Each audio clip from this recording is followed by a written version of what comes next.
All right. Hey, welcome back to another exciting episode of YOML. And today we're on book 114.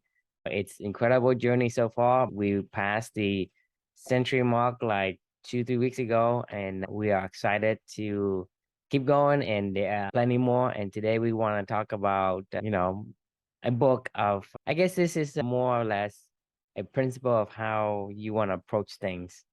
So I'll let you introduce the book and maybe let's talk about your reflection title and see what we can learn from it. The book today is Zen Mind, Beginner's Mind, Informal Talks on Zen Meditation and Practice by Shunryu Suzuki. This is a pretty famous book from a meditation perspective. In general, the Zen philosophy, this guy is a pretty famous author, especially American Zen books in general. So what I loved actually, well, I'll get into the reflection, but basically this guy kind of breaks down the fundamentals of meditation and Zen and what it means and how it works and what it's all about, really. The book's called Zen Mind, Beginner's Mind, because it's all about keeping that beginner's mind in mind when you're going through this stuff. Like, you don't really know anything. It's very much in line with, some of the stuff that we say all the time of like, we don't know anything. Actually, ironically, that was my general reflection title for this one, which was absolute ignorance. I'll explain this one as I get to it. My reflection really didn't have a lot to do with absolute ignorance. I'll bring it back together. Hopefully at the end, it'll make sense. But this book, when I was reading this book, I don't know about you, but like,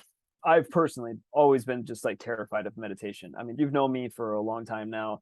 I'm super hyperactive. I'm a fast talker. I'm a fast worker, ball of energy, kind of, that's who I am, right? Like, me sitting still is almost impossible. I'd rather be a blur of activity all day long. And ideally, those activities are ones that relate to things I care about the most in this world. That's been a big change in my life that Amelia helped to see, that paradigm shift of what if I just applied that energy to things that I actually really cared about, see what would happen. But either way, that's kind of how I've always been my entire life. And the thought of me just sitting down, chanting, cross-legged on a floor going or whatever it was, like, whatever you're supposed to do through Zen meditation, it just never made sense to me. I mean, I've tried one of my monthly challenges on it. I couldn't do it. I've read, I don't know, this is probably like the fourth meditation themed book that I've read. And I'm just like, I just could not get my head around it. I'm like, I hear Snow all the time talking about we should really make meditation a part of all this stuff. I know you have your own thoughts on meditation in general, but I'll pause there. What are your thoughts on just meditation in general? I think meditations is a way for you to, I guess, organize your mind in a way. Because for me, when I meditate, it's about being detached.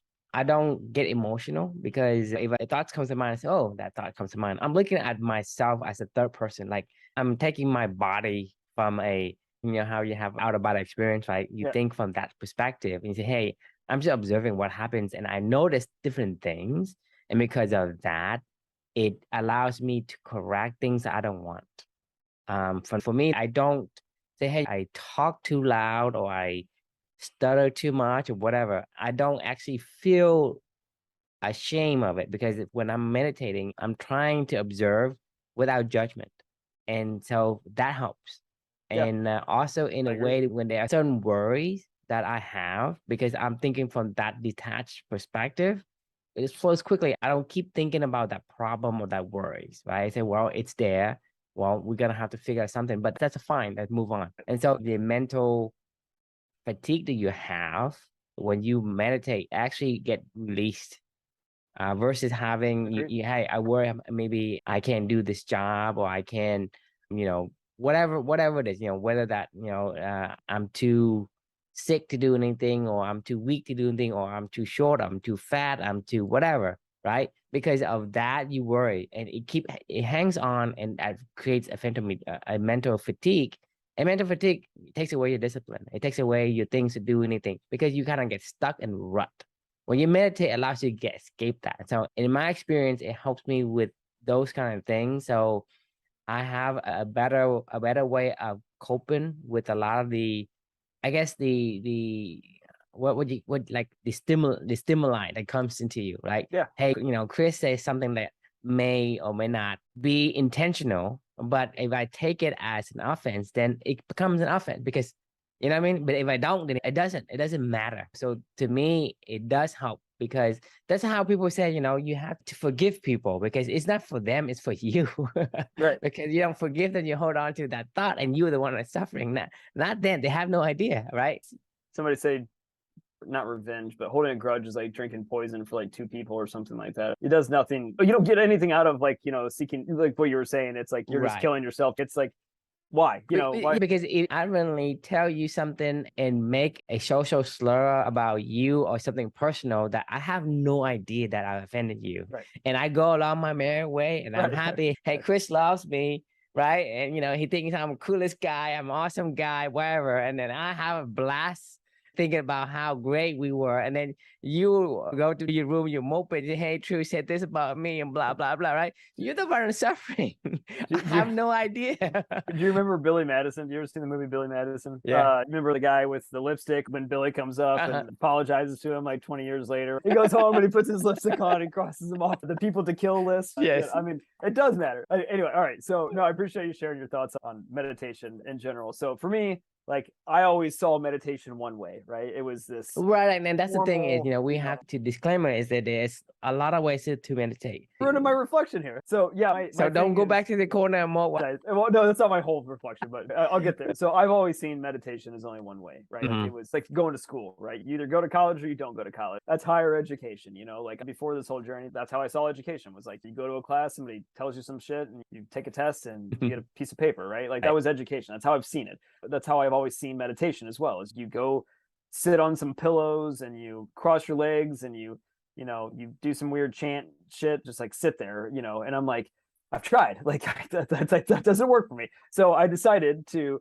do what this book was recommending. What I loved most about this book was he broke down meditation into what it really is. All meditation that it's about in the first place is connecting your mind and body together through intentional thought. And he said that so many different times in so many different ways of like, it doesn't matter that you can't do meditation wrong, like, and I kept thinking about that. And so I decided to, put my Chris spin on it, right? I started to get creative and I started to think everything you were describing about how you value about meditation. I started to think about the same thing. I was like, what are those activities and the things that I do that I just get so absorbed into that I could feel like I'm in another spot, another place, like I feel energized when I get done with it. I feel like, I just can lock in on one particular thought or topic or activity in my life where I can just do it for hours and hours and hours.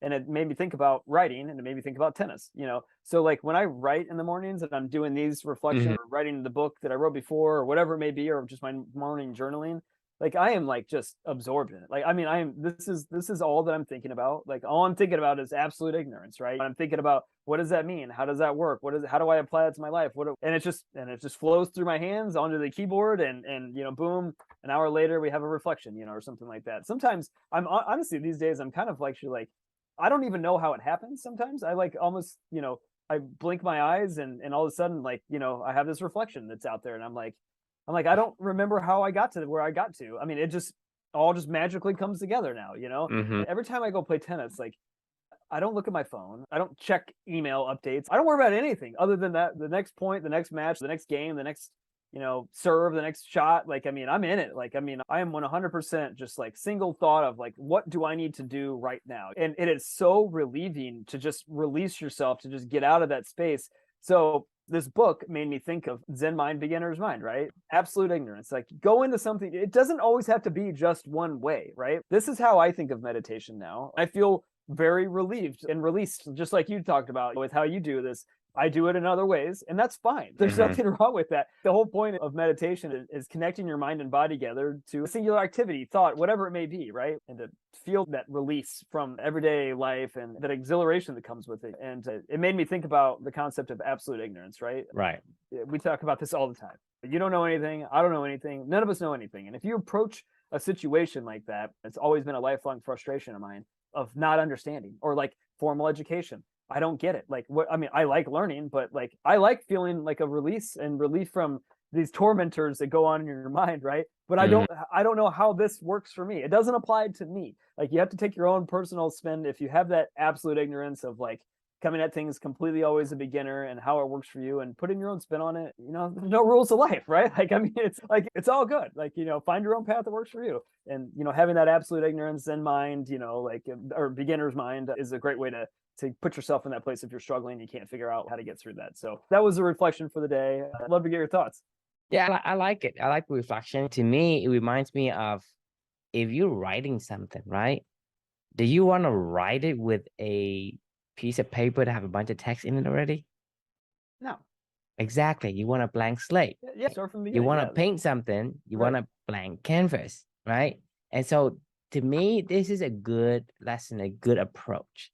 We always should approach any problem with a blank canvas, right? Because that allows you to have, so thinking about another way, you know how we talk about paradigm, right? There's so many paradigms out there. And because paradigms, i.e. a map, meaning where things are, right? And how things work, is a map. So in order to go to the right place, you need to have the right map. So imagine if you say, I'm going to add something to a map, do something, and I have a map already, and I'm start drawing more stuff. The problem is that you have these, based on the book, Thinking Fast and Slow, you have this anchoring. But I think about meditation is you got to sit on a pillow and chant. Yes, you have biases that will stop you from actually achieving it. I'm not even joking. So many times I thought I was broken. I was like, there's something wrong with me. I can't do it. Like, it's not like I didn't try. I did. I gave it You have an existing drawing on a map and you're trying to draw your own map, but you have no idea where it fits. And so for me, when you approach a problem, any problem, start with a blank canvas. And when you do that, more likely than not, you will draw the right map that you will need for yourself. For yourself, exactly. Right. And so having that concept is going to be very, very helpful for any problem you're trying to solve, because it eliminates biases that you have.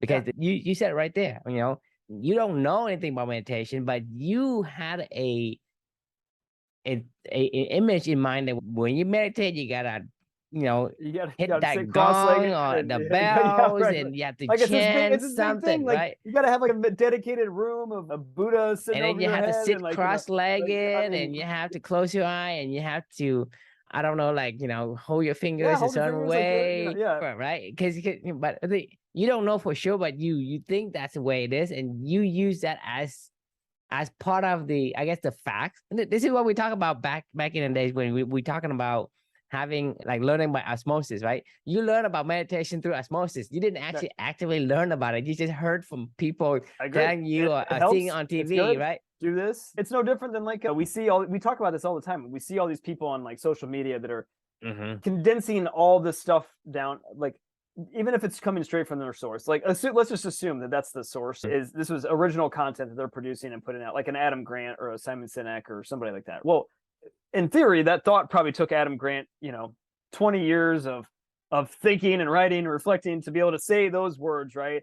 And then you're supposed to go, well, yeah, that makes sense to me. And now, like, how do I go apply that to my life? You don't. You're like, I don't get it. You just don't get it. You can't learn from just listening to somebody else's writing or talking or watching. You miss rungs on a ladder, so you're trying to jump the rungs. That's how we learn. You trip and you fall down on your butt because you're trying to jump the rungs of the ladder, because the ladder didn't have all the rungs set for you. And then it comes across as inauthentic. Like, I mean, if you ever saw me sitting on a pillow somewhere chanting Om, you'd go, well, that's not Chris Sears. Like, I don't know who that is. Are you okay, Chris? Yeah, and I don't mean that to say like I can't sit still. I mean, literally, my back starts hurting. Everything starts hurting. I don't feel comfortable. I don't feel good. I don't feel energized. I feel awful, actually. And everybody kept telling me how amazing meditation is, and I'm like, I don't get it. I feel awful every time I try to do it. I feel like I'm a failure all the time. Yeah, but like I said, the concept is really good. Most of the time,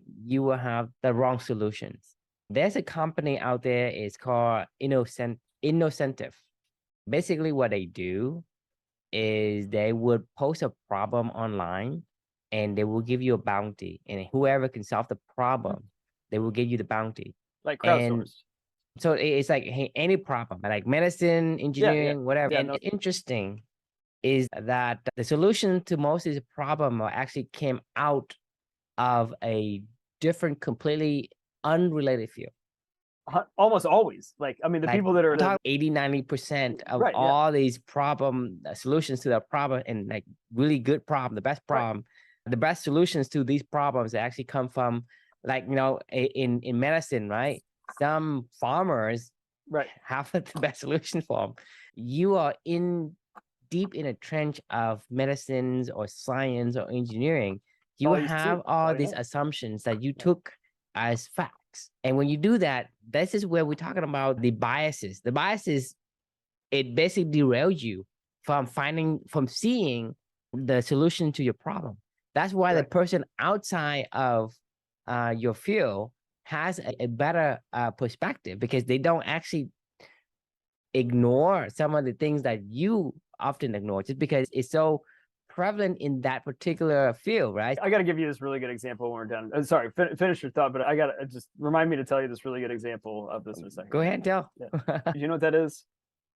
I think It's a board game. It's like Risk almost. I honestly, I don't know it at all. Amanda is really big into Settlers of Catan. She plays national tournaments all the time, and this is her passion. She loves it. Right. Literally, I mean, she's nationally ranked, I think, went to the US Open or whatever it is of Catan. And it's this game about these settlers of this mythical town of Catan. Each person has resources and stuff like that. You build your little village, you trade, you negotiate. It's like interacting with other players. There's always 4 players in the game. Anyway, long story short, I've only ever played this game once, and it was over at Amanda's house. She was like, let's play this. Her husband, myself, and one of our other friends sat down, and we were playing this game one night. And she was telling us the rules. She was walking through everything. One of the things, she was like, you don't want to show, you're supposed to trade cards with people, and you can negotiate. It's kind of Monopoly-esque, where you can say, hey, I'll buy this from you, or do this, or whatever. Like, there's some social interactions going on. And you get these certain amount of cards, you lay them face down. I just asked her, why do we lay them face down? If I was going to negotiate with somebody, don't, I don't mind if they see what I have. Like, I want them to ask me, and I was like, can I just turn up all my cards? And she was like, that's not what you do. And I go, why not? I go, why not? I mean, honestly, I wasn't being stupid. I was just trying to be like, if I was going to negotiate with somebody, and I want to be transparent and honest, and I want to develop relationships around the table where people go, hey, Chris isn't going to lie to me about what he has or what he doesn't have. I can see what I can get from him or not. Like, he's an open book. So I was like, I'm going to flip up my cards the entire time. I ended up winning the game. The game has a lot of luck into it as well. Amanda's really good at this, and it was just one game, and it could have been a total anomaly. But my point of the matter is, when you come at things completely from an outsider's perspective, going, I don't know how to play this game. I don't really care. You're telling me, though, that I needed to negotiate and build relationships with people around me. So this is my strategy I'm going to employ. And you're like, well, you don't do that. And they're like, well, there's no rule that says I can't do it. Like, anyway, that was just a good example that came to mind. When you come at something from a completely different perspective, all of a sudden you find these solutions and these ideas. Because these solutions, like, having your cards face down, it's something that they just took it. They didn't question why. They just say, hey, that's the way it works. That's a map. That's a paradigm. That's an anchor. Right. That's a biases that we inherited. And because you're already in that, you don't think about, hey, should we flip it up so people can see? They don't think about it. It never crossed their minds. And that's why they can't see a creative, novel solutions to a problem they have inside. So that's my point, is that you have to approach it with a blank slate, because if you don't, it's going to hinder you. 90% of the time, it's going to give you the wrong path to. You can't find things because you, for whatever reason, our biases, we are blind to it. I mean, it could be right in front of you and you don't see it. Saying, where is this? Where is this? Right? Because you are looking at something else. That's why it is very beneficial for a person who wants to solve a problem, any problem. I mean, I'm talking about whether it's work, whether it's life, whether, school, whatever. Any problem you want to solve, approach it with a blank. Think about it. You don't want to paint with an existing splatter or an existing blemish on a canvas and start to. It's much harder and very hard to do that. Look at dudes like Steph Curry or something like that. He's shooting threes from the logo, and you're like, what are you doing? Like, that's not how you play. You get the ball into your big guy, and I was reading Malcolm Gladwell's David and Goliath here recently, and it was a good book. I always love a good Malcolm Gladwell book, and I hadn't read that one before. He was talking about this junior girls national basketball team that 3/4 of the team had never played basketball before in their life. Their dad was, one of their parents was the coach, and he had never even heard of the game before. He was like, I just agreed to do this.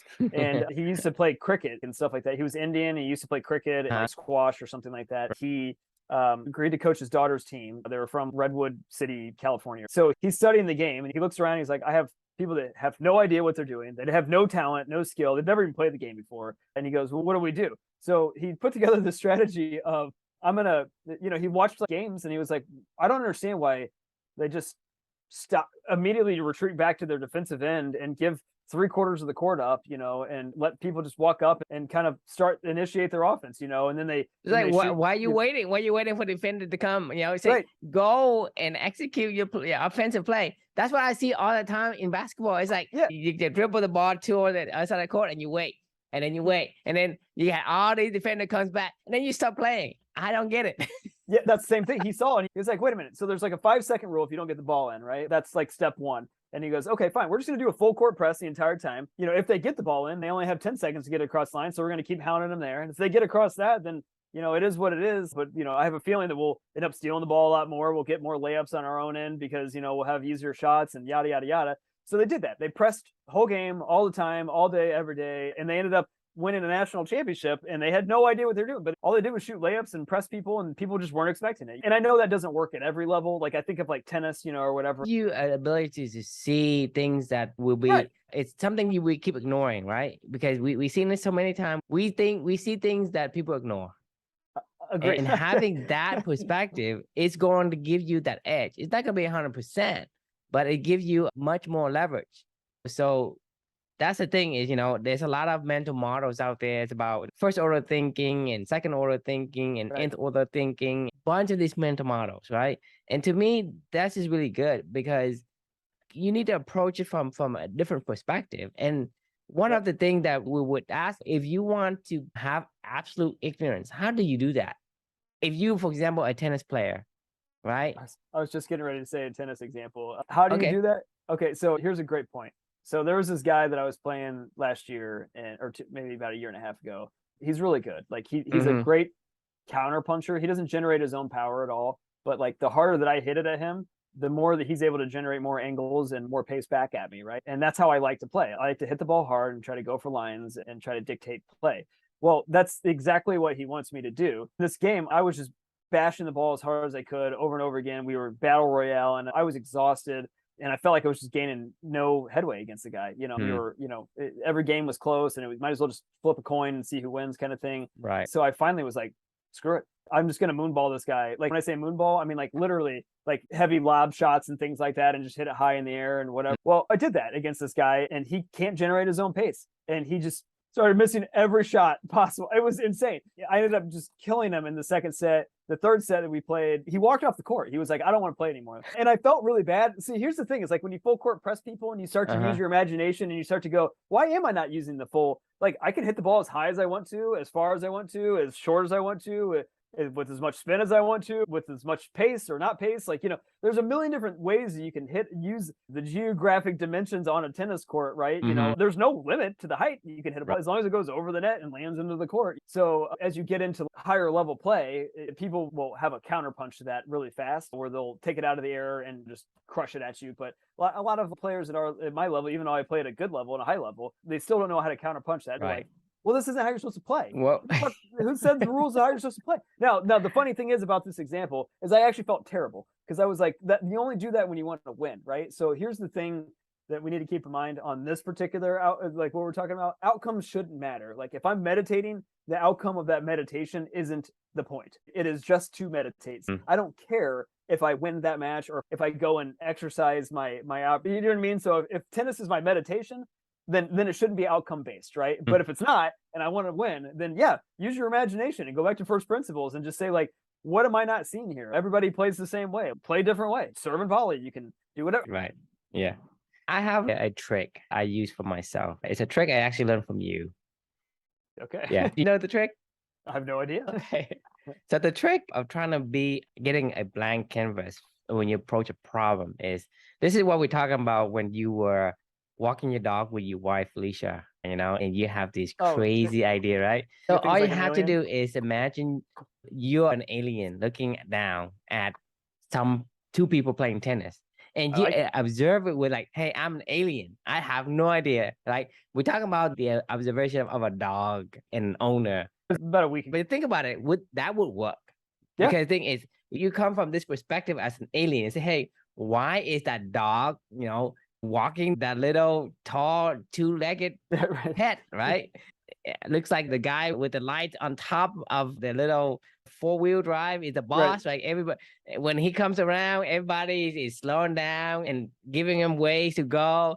That's the boss, right? You know what I'm talking about, right? So when you're looking down from that perspective, is even if you don't have beginner's mind, absolutely, like as hey, like me, I don't know tennis, I can kind of say, hey, why do you do that? Right. If you look from that perspective, you will have a beginner's mind, and you can see the things that you would normally ignore. Just because you are already an expert in tennis, you ignore a lot of the things that you say, hey, you just have to hit it backhand like this, you have to hit forehand like this, you're gonna have to be run in the middle after you're done. Stuff like this is ingrained into your biases, and you already use them. But if you think from the guy, say, why am I running to the middle?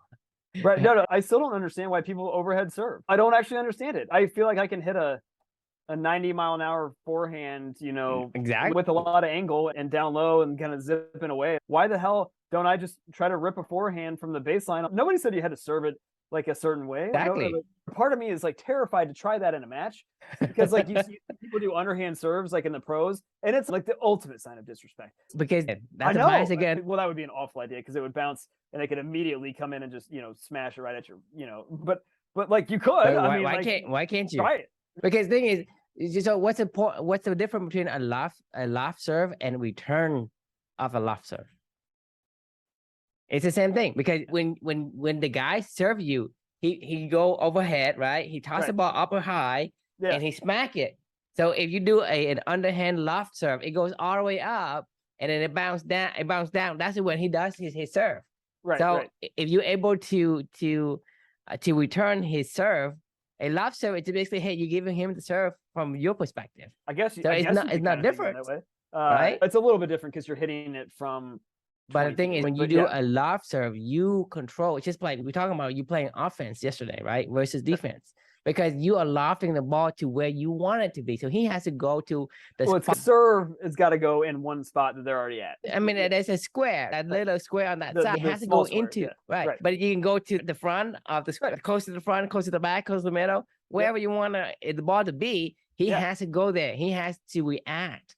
He has to play defense, because you control where you place the ball. So that's the thing. Hey, I want you to try to serve from here, because let's say you put it too closer to the net. When he smack it down, he's gonna push it overboard. He's gonna go out of bounds. Good. I mean, or you think about it, right? If he didn't hit a perfect winner, then if you have the whole open court. Exactly. He's jumping up and he's hitting, and he's right at the net. You can loft it over him or go to the backside on the other opposite end. It's hard for him to turn and go and then whack it back. Think about it, right? I agree. When you think from that hand, things people just don't do. See, right. No, I mean, no one has ever done a loft serve intended. They're always overhead. I don't think so. It as hard as it could, right? I mean, I've seen all the tennis matches that never one does that. I agree. They can't hit it out of the air, so it has to bounce. I don't know. Can you hit a serve out of the air? I don't actually know. I don't think I would ever have even thought of that. The server may serve underhand. Wait, that's a server. But you want to return, right? The receiver needs to let it bounce.